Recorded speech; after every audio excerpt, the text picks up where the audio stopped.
Well, thanks. Thank you very much. It's a great. It's very touching. We have to say, in the name of the office, Muoto, we're really happy to be here, and we do truly thank you for this invitation. This is quite a particular exercise. We've never given a lecture on a single building. We always manage to prepare sort of a great narrative around our work, so we could just say whatever. But this time, this is a bit different. So it won't be so theoretical, but I try to gather as much information, photographs, plans, diagrams around this Saclay building. This is, however, a very important project for us because has been probably a turning point for our office. You know, it was really like something before and an after. So there's certainly lots of things to say. So as a start, I wanted to say just something about the name of the building. In French, it's called Lieu de Vie. This is the formal official name. It was given at the start for the competition. We didn't think it was so good, but nobody really find a better name and remain as the official name of the building and the future square in front of the building. For the English translation, it was translated Public Condenser, and probably the name is much better. And we did like it. This was not our invention, but we did like the fact that it somehow referred to the social condensers by big concept by the constructivist architects in Russia in the 20s. And I think the concept was probably the strongest that they brought, that even though very few buildings did really apply this idea of truly collective building that would tear down all this the separation between social classes and between men and women, because gender was also part of the constructivist agenda after the revolution. So even though it's not really a post-revolution building, we thought that there may be something, maybe a little part of that heritage in that building, in the sense that it's a building that tends to mix different activities and bring people together to create sort of a community where there's nothing like as such. First, I would say something about the context, because this is really the program and the site that have given all the reasons to imagine that building. The project, the main context is that project from the French state to create a campus on the Saclay, plateau de Saclay, near Versailles, which Florian knows very well. This is, at the scale of France, this is a big concentration of prestigious institutions, the big schools, the major school like Polytechnique, HEC, the economics, School of Economics, the French National Center of Research, French National Center of Nuclear Energy, South Paris-Sud University, quite high in mathematics. So you have big companies such as Renault, and you really have a huge concentration of knowledge there, except that all these institutions that came to that place came because they wanted to be on their own. They were quite cool. They were outside Paris. They could develop as much as they could, and every one of them has a swimming pool, a library,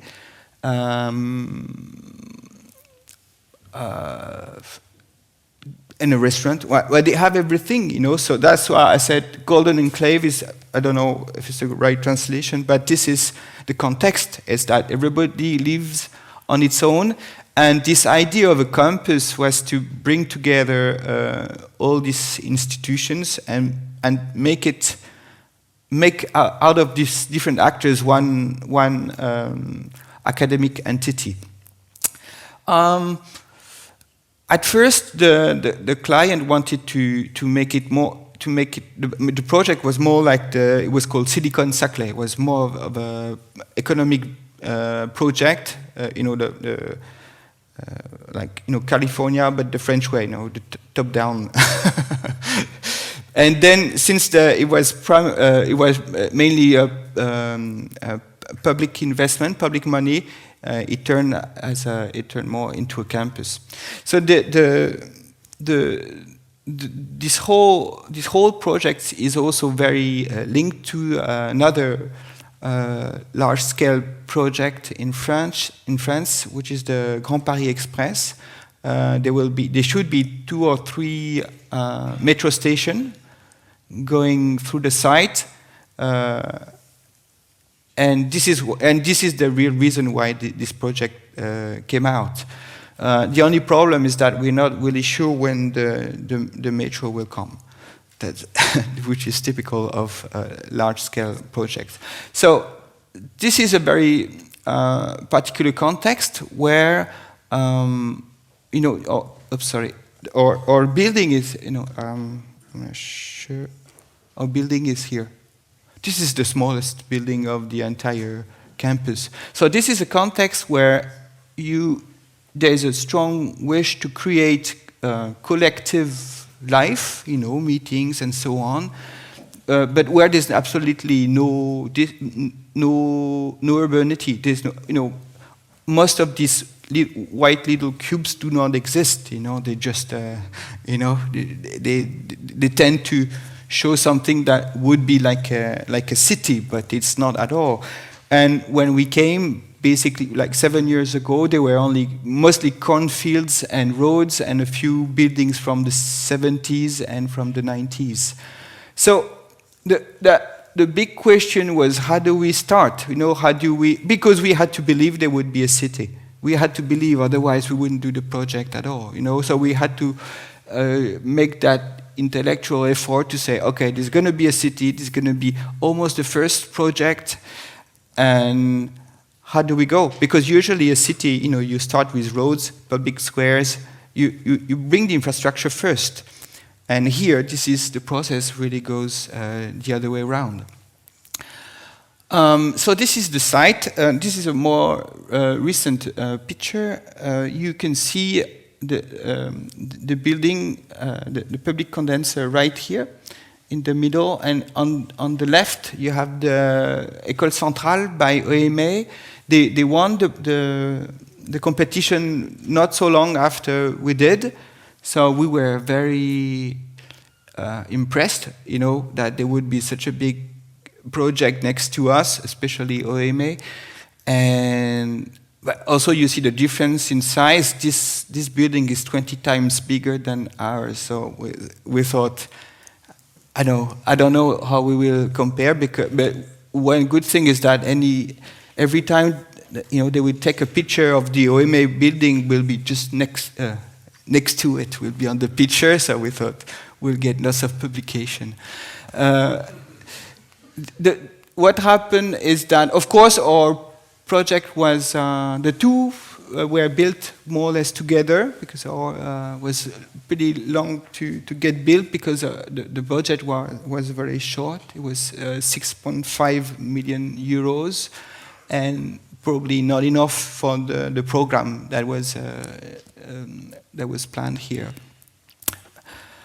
So since there was just a few roads and not much urbanization around, here you see the square that is going to be built, but there was nothing like that before.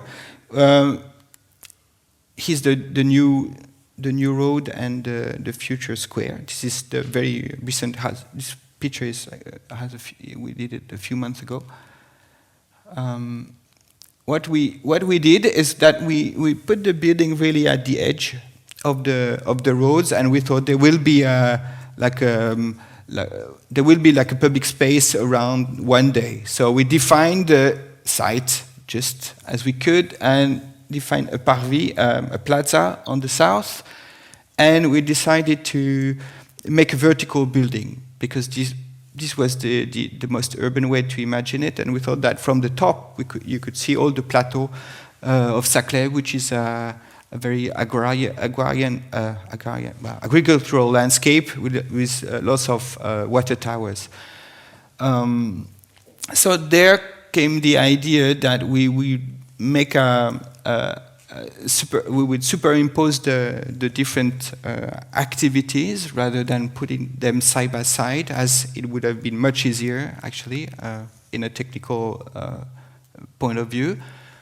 And we started trying organize the whole building as a shelf, as a way to, put the activity on top on the building, just really like you put books on a shelf, so you can see the books, you can choose them, from the title, and you can pick the idea that you would pick your activity and climb the building to reach it. Also a bit like like when you want to climb a mountain as well, you imagine your way on the mountain before you go. So we thought, if you can see the activity from the urban space, then you will want to go there.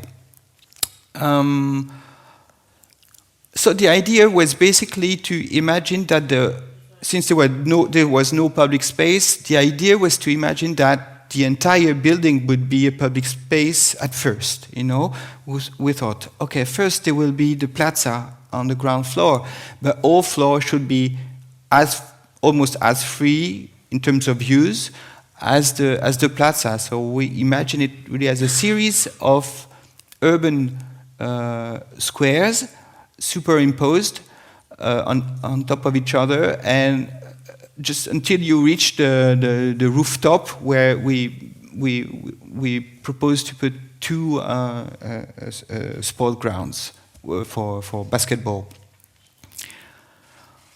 So you see the idea of the transparency across the building on the short section, and of course the facade and the long section are, the two are basically the same. There's no so you can read not exactly, but you can read the composition. You can almost read the program of activities by just looking at the major facade. So here is how we position the different activities. You have the cafeteria that is situated at the angle of the two roads, and all the logistics, an open air terrace covered, techniques for a main restaurant, collective restaurant, which is the main program actually of the building. This is the most constraining. Kitchen, two indoor rooms, one for dance and one for weight lifting and cardio training. And finally, the two outdoor sport grounds. And in the middle, a stair that reaches all the different spaces so that they can all work independently, from each other. So we thought, in these schemes, what you can see is that you got something like, I don't remember, 6 or 7 entrances. There is no one main entrance. There's no entrance hall, and this is that has been quite a liberating idea to say there will be no main entrance in the building in order to conceive it. So on the ground floor, you see that here this is the space initially dedicated for biking the bikes. and has become like a public passage between the road and the square, and the main stairs that where you start climbing the building. This is the only floor that is totally filled, that is full of activities, with the kitchen here. You see, you come from the stairs up, get your food, go to the restaurant, go around, leave your dirty dishes, and go back outside. So this situation is particular since there's a void actually inside the building. This is the top. This is the top floor with with the void here that allows the stairs come to the roof and a little bridge between the two sports grounds. So in this building, of course, the major figure is the structure. Usually, when we use the vocabulary, we oppose the superstructure and the infrastructure. And as Florian said, we have been working on that theme of infrastructures for a long time, and it's a theme that is dear to us somehow. And we thought that maybe in this case we would try to find something in between the super and the infra, something that has somehow the powerful plasticity of infrastructures, but above the ground, not on the ground. The building is actually two buildings. Since this is during constructions, this is the big void inside. We decided to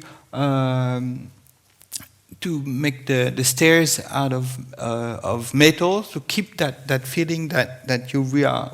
Even though you are inside the building, you are really outside. This is a very vertical patio. And the stair actually works as I don't know how to say it in English, contreventement. It really holds the two concrete buildings together. A main aspect in the construction and development of the building was to keep the concrete. The concrete visible, we didn't want to wrap the building into like most buildings today. So we really searched for ways to ensure the thermal insulation. So I won't lie about that. This is not very well insulated. I cannot say it's a good example, but we had to.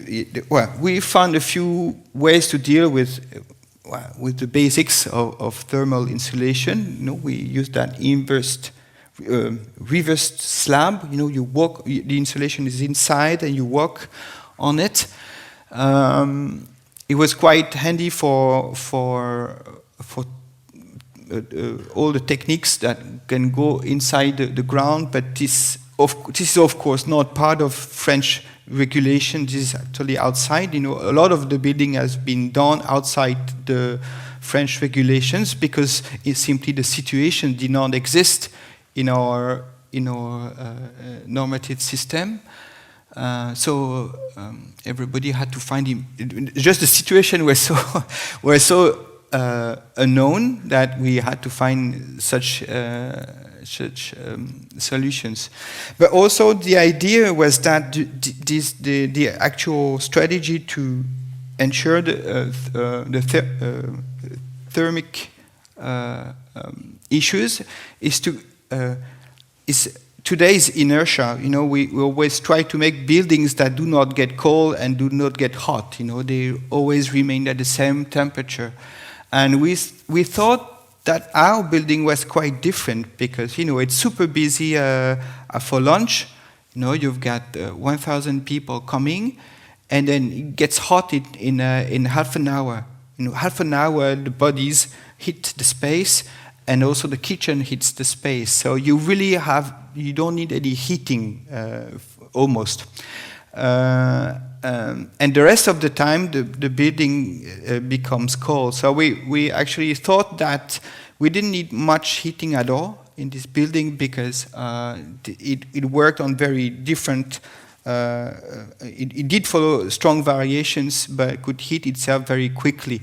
So it wasn't a building that was meant to host a very flat activity. And also the fact of the principle of having an internal indoor insulation meant that we could insulate each little activity individually while keeping the stair outside. And we thought it did work well with the concept of the building itself. These are pictures we were taking during the construction stage, and sometimes we really thought we did like it as it was. We almost hoped that it would never be finished because we thought the construction is often better. Buildings under construction often look better than the buildings when they are finished, because they have something raw and something that we're not used to anymore. And for instance, we thought if we could keep it like this, that would be great. This is still under construction and this is finished. So you see that we try to keep the building as little finished as possible. We try to keep it as in a stage where it's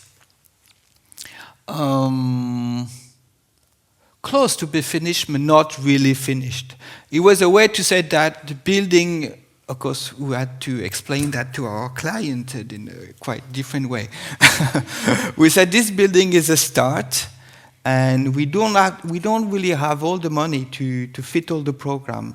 So what we can do is make some bigger rooms and imagine that you can do two things in one place. Programmation where it works like this. But we said, okay, look at the big restaurant. You can have a movie theater at night. It works, no problem. You remove the chairs, and the cafeteria. Let's make it a little bit bigger and large. Easy rectangle, and you can have a meeting room. You can close it at night. You can also at night, if the students they want to watch a football game, you can close the cashier. So you won't have any problem of security. So we try to argue for lots of proposal like this that would make the building a lot more much more simpler than it was at first. And we did, for instance, argue that that space, we call it the mezzanine. We really pleaded to keep it empty and not fit another space for, I don't know, it could have been exhibition space or office space in here. And we said, okay, we don't have the money, so let's keep it as it is, and it will be like a wasteland, something that remains available for a future development within the building. So I think that's at the moment where we had this idea of the building as a ruin, but not really as a ruin decaying, as a ruin that would be in a state of destruction, but as something that is in a state of becoming. I think this is another project. This is a small digression. We were working on during the studies. We were working on that project, which is older, with a French architect from Bordeaux, Jean de Giacinto. We were not the main architect, but nonetheless we were working on the studies. We did it as a joint, as a collaboration, and this was our first large building building site, and since the building is half buried inside a former industrial park, we designed, like heavy and thick structure that would hold the land around the building, and we work on that model, the structure as porticos and triangular columns, and we were quite excited by it. The experience of this moment of construction, and we thought, could we keep that, could we keep that moment alive after the building is finished? Somehow, you will feel the construction when the building is finished, but can we go a step further? And that's how we actually had the idea to use it in Saclay that we were actually doing. We thought that maybe the lack of money could be a good argument to say, let's keep the building as raw as possible, and let's not spend all the money on partitioning and all the things that go around and hide the structure. I think that this kind of ruins, that this idea of ruins in a state of becoming, I think they do sometimes exist. I think of this example of Amélie Labourdette, who took this famous. I remember, Florian, you once presented these ruins in Sicily, and also in south of Italy, and I think they are. Why do we find them so appealing? I think this would be my response, is that they're not in a state of destruction, but the building process has been stopped, and there's this feeling that maybe we could start it again. This, of course, it's quite unlikely, but still, it's different than a building in a state of destruction. They were rising, and I think you can feel that a little bit. And that what probably makes these ruins so appealing. And we even thought, this is an example, a picture, an illustration Florian knows as well. We thought that maybe there has been in the history of modern architecture some buildings that were somehow ruins in a state of becoming, that had this very uncertain edge, like the Le Corbusier Tower of Shadows in Chandigarh from 1950, and the New Sky building by Watanabe, which was a metabolist building. The metabolist building were supposed to grow. They had a trunk and leaves and branches and stuff, and they never did. So that's the nice thing, because they were never somehow finished. There's something that remains of their potential growth. And this one was nearly demolished and saved, really, I think, at the last minute. And it was a total concrete building. It was repainted with this really light and subtle colors. So this is a building that has gained a new life that was not imagined before. And another example is the famous Torre David. This was a tower that the construction stopped because the investor died, and there was an economical crisis, and then it became a vertical squat with, I don't know how many families, I don't remember, I'm not sure of the number, but nearly 1,000 families.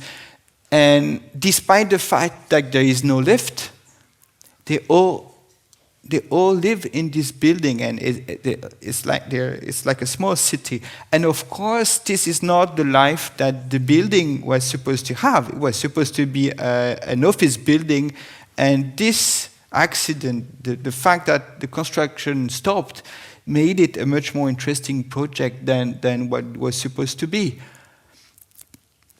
Okay, so we come back. It was a long digression, maybe.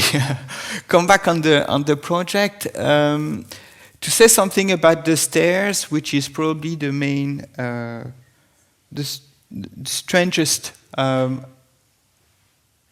thing we did probably in the building is to keep the stair, to put the stair inside, but keep it as an outdoor space. That means it really rains into the stairs, and of course it's much more pleasing building when you go there when it's sunny. When it rains, it's a bit.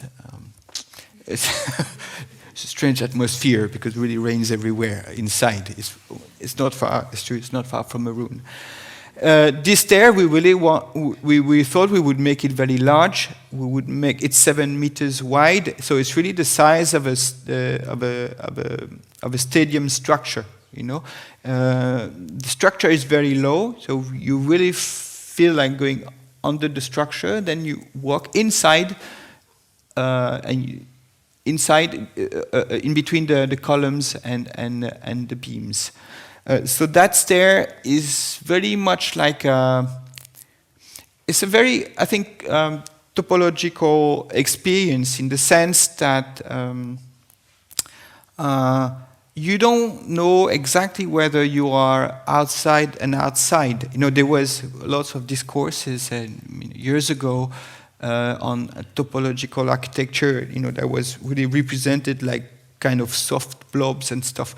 But we thought that this experience does not need to have rounded shapes. You know, there is something about, Bernard Cache talked about the experience of climbing Pompidou Center. You know, he said, look, you first you get into the big hall and you have drops of rains on the floor, people have their clothes on, and you are outside. Yet you are inside. Then you go outside through the tube, the elevator, and then it's more. You feel more inside, but then you are projected outside on the landscape. And then finally you go back on the terrace, go back into the building, but then you're outside again because you're really outside. There's no roof. And then you get to the exhibition spaces. So there's really a tension in the Pompidou Center. And we thought that's something we had in mind. We liked Pompidou was really the experience of climbing a building was very important for us, as I said at the beginning. So the stair was really an important feature. We thought of it as a vertical street. We thought that, you know, ideally anybody could take that stair. You could lock the doors on both sides if you want to close the dance hall or the restaurant, but still you could keep climbing the stairs to reach the roof, so that something remain as a 24-hour open path through the building. This is the last floor with the little bridge in between the two basketball courts. So you see the beginning of the stair with the cafeteria underneath, and the whole series of cross section when you see all the different stages of the building. Mainly, we've tried to work on the transparency between the two sides, between the street and the public plaza. These are the technical cores, just to show you that the building is actually a little more complex than it looks like from the outside. That's another theme, the sixth facade. You know, usually we said the building contains 5 facades, because if you take into account the roof, because today with the drone photography you see the roofs of every buildings. So we thought, we had 5 facades, but we thought we had a 6th facade because, you know, you can see the ceilings from outside, you know. So we put a little bit of energy trying to make a nice ceiling, and we work with the techniques, because basically most of the techniques is visible in the building, to design it as a kind of architecture in itself. This is the room of the double height room of the restaurant. Most of the building otherwise is quite low. You really feel the structure. The structure defines a lot of the different spaces inside, and sometimes when the given space is bigger, you can feel the beams crossing the buildings. This is one little play with mirrors in the dance hall. You know, there's actually one wall that cuts the building in two. So we put the glass so that the room looks unlimited, looks has no limit. The reason why we have this cantilever is because the whole building works with a circulation that is on the periphery. We always walk around the building, so that's the reason why we put the columns slightly on the side and not just in front of the facade, and sometimes on that peripheral path you have these weird moments that I do personally like. These are moments where I think the building appears in its strangeness somehow, because you really here there is the stair here, which is actually inside but outside, and here you have the plaza. So you really don't know for sure if you are inside or outside. Last aspect, I already mentioned it a little bit. It's about all the empty spaces of the building. Actually, there's the building is 4,000 square meters in terms of brute space, like total absolute space. But if you enclosed space meant to be used by and accessible by the public is only 2,000. So it means that half of the building is emptiness. It's space that is not dedicated to a function, a specific function, and that can be used for many things that we haven't planned ourselves. So this is the courts, the basketball course have been used even before the building was open, because the kids did get into the site very, very quickly. And you have such spaces like the path underneath where you park your bike also is something that is not absolutely programmed. The stair itself, you see, I don't know who put chairs and tables, and this is the mezzanine, the one space we said we try to keep totally empty without a definite function, because we thought maybe people will wait for each other, they will meet at lunch, and whenever it rains they will gather in that little space on the first floor. I don't know, I've got no idea of the time, sorry. I don't know, how do we do, I don't know how much time I have left.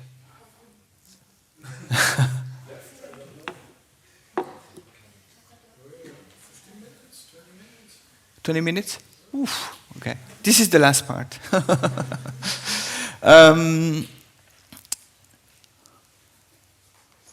So we're turning on this idea of the 24-hour building, which was the idea at first, and the reason why we did the small little models, the competition models.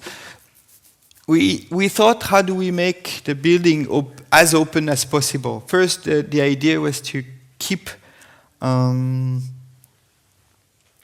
make each part, to separate all the parts of the building from each other. So all of them could be accessible independently. We didn't want one to close because the other one was closed as well. We thought that to give them the maximum potential of openness in time, we had to work on this autonomy of the different rooms. And then we tried to analyze the the time, the working time of the different, the occupation of the different spaces, and use that diagram in order to define where we put them. So that's how we decided to put the cafeteria, for instance, on the ground floor, because we knew it would be open all day. So it would be like a like a gas station. It's open all the time. So that's where people are going to meet, at night at the corner of a on a street corner, like I said, a corner shop, somewhere. We had this idea that the building would be pretty much on its own, at night especially, but people would go there because they would know that it's still open. It's not. It's a kind, for us. It was a kind of urbanity. It's something that is quite important in cities. The fact that. The 7-Eleven is there, and that's where you meet your neighbors sometimes. And we did put the most open space on the roof, so that that would encourage users, people, passers-by to climb the building. So there's a few decisions that help organizing the program vertically. So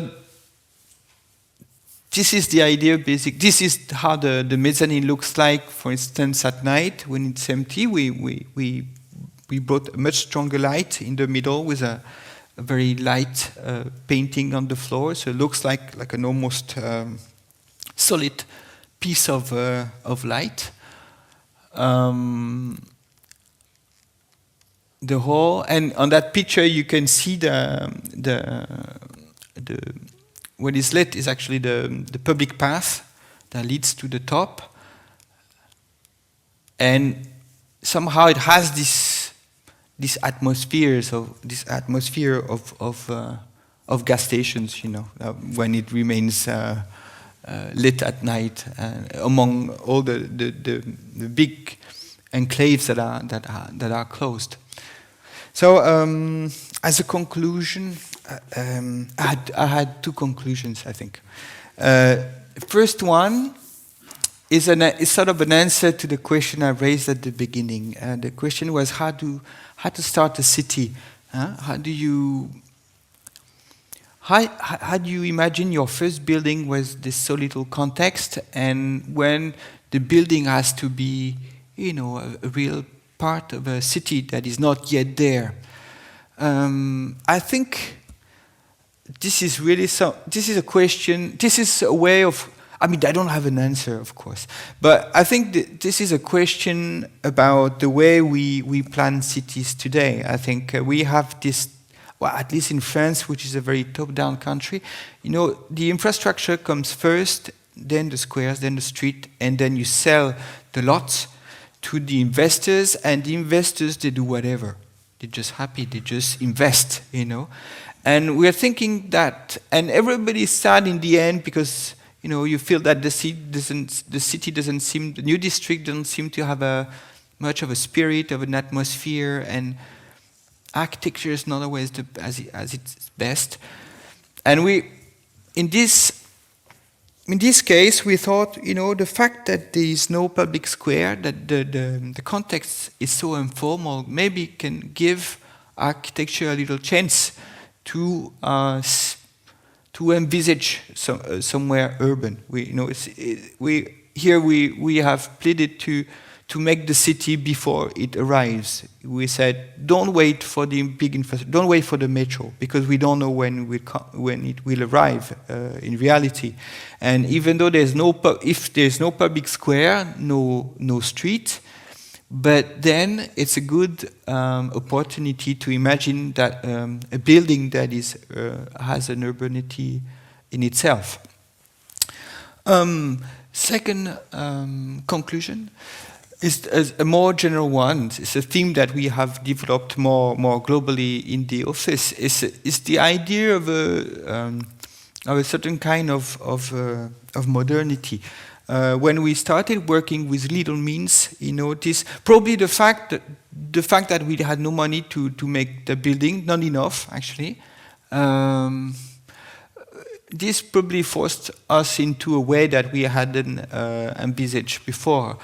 I think Yves Moreau and I, we really thought of ourselves as modern architects, like post-war, doing sleek, beautiful buildings and, nice perspective, hand-drawn perspectives and stuff. We wanted to be modern. And this, as Florian, as you said, we were really in this moment where there was this debate about a new modernity, a new possible modernity, but I think it has never been that clear what this new modernity was. There was many names, many prefixes, like post, after the post, retro, super, hyper.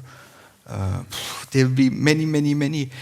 And we thought, okay, we will have to imagine our own modernity. What he said, that there were many kinds of modernities, and this heritage from the Enlightenment philosophy had taken many colors, depending on the cultures,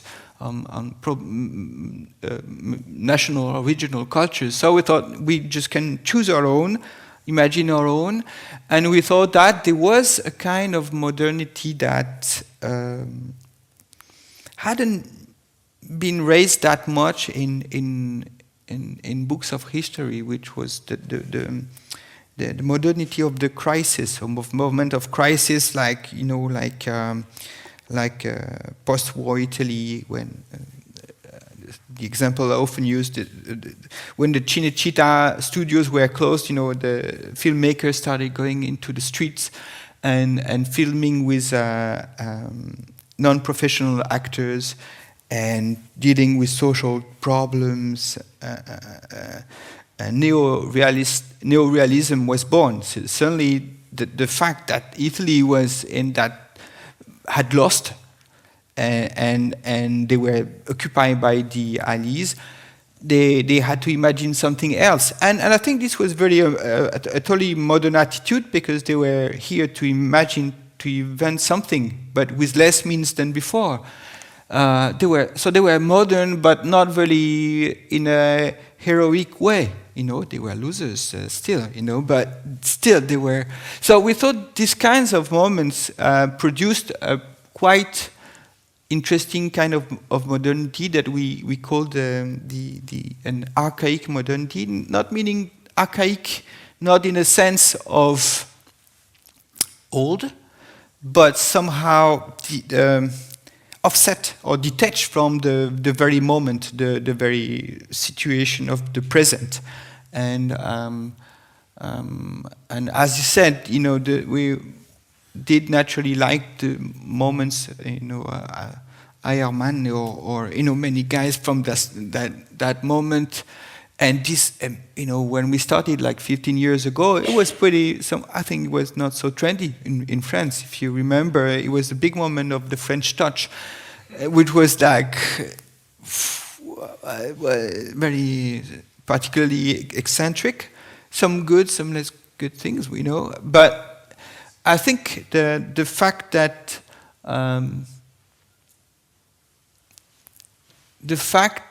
two moments of history can coexist, this idea that, for instance, the 50s and the year 2016 coexist in the same place. If you take that, if you accept that possible